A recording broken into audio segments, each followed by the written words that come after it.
Tandaan nyo, kung nasaan man kayo ngayon, kung sino man kayo, may pag-aasang magbago buhay nyo.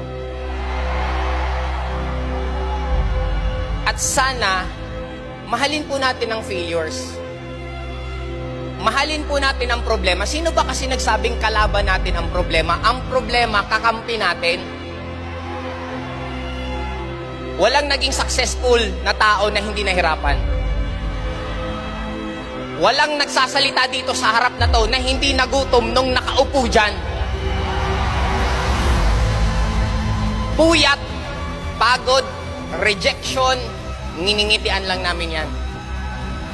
Bakit namin nginingitian? Kasi alam namin, magbabago buhay namin. Huwag kayong matakot madapa.